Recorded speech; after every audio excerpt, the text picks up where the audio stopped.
I'm going to show you how to subtract a one-digit number from a two-digit number. The first thing you're going to do is you're going to put the small number up on your fingers. 35 minus 3. The small number is the 3. Now because I'm subtracting, I'm going to count back from the bigger number. When we subtract, the answer gets smaller. So 35, what comes before 35? 34, 33, 32.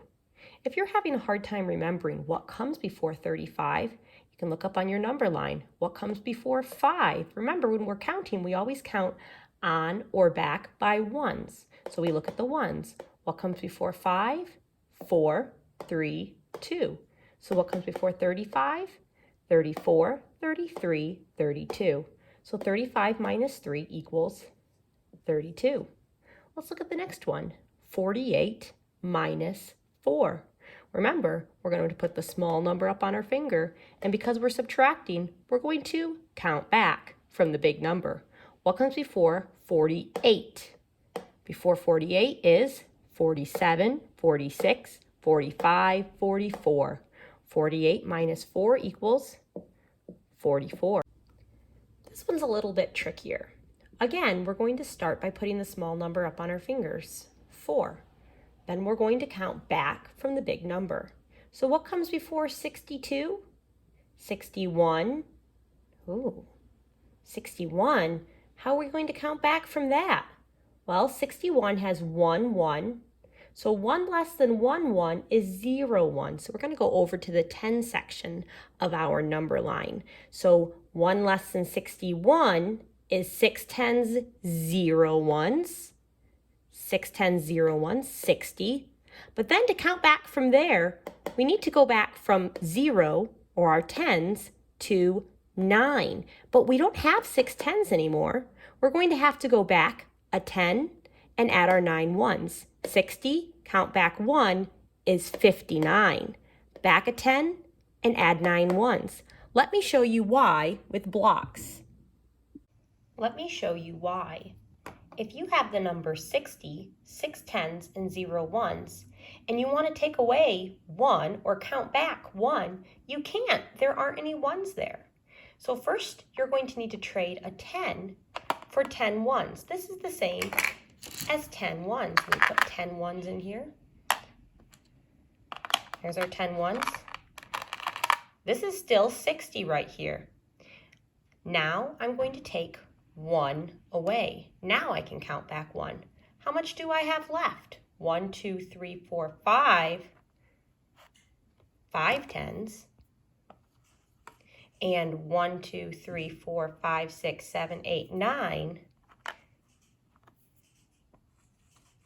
9 ones. 60, 1 less is 59. You see how I had to go back 1 10 and add 9 ones. So now let me show you counting again from the number line. 62 minus 4, put that small number up on your fingers. What comes before 62? 61, back to the 10, 60. And remember, we have to go 1 less 10 with 9 ones. So 59, 58. 62 minus 4 is 58. I know that's confusing, so let me show you with another one. 80 minus 2. This time, our ones are 0. We already are starting here. 80 minus 2. So I put my 2, my small number up on my fingers. 80 minus 2. Now remember, if I want to go back, I have 0, 1. So I can't take away a 1. So I'm going to have to go back a 10 and add my 9 ones to it. So 80, count back 1 is 79. Let me show you that with blocks. Here's 80 with my blocks. So I have 8 tens and 0 ones. I can't take away a 1. I can't count back 1 because I don't have any ones. So I'm going to trade 10, this is 10, for 10, just in one form now. So now I can take 1 away. And how many do I have left? 80, take away 1, 80, count back 1. That's 1, 2, 3, 4, 5, 6, 7. Oh, now it's 7 tens. And 1, 2, 3, 4, 5, 6, 7, 8, 9. 9 ones. See how to count back 1? I have to go back a 10 and add my 9 ones. 80, count back 1 is 79. So let's look back at our number line again. 80 minus 2, small number on our fingers, 80. What comes before 80? 79, because we're counting back. We're going back a 10 and adding those 9 ones. 79, and then count back 1 more. 78. 80 minus 2 equals 78.